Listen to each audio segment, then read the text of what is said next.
أعوذ بالله من الشيطان الرجيم. بسم الله الرحمن الرحيم.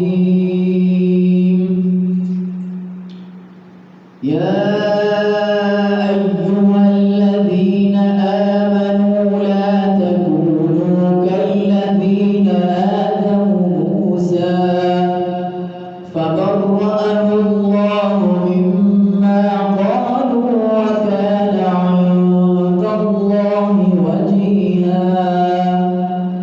يا أيها الذين آمنوا اتقوا الله وقولوا قولا سديدا يصلح لكم أعمالكم ويغفر لكم ذنوبكم ومن يطع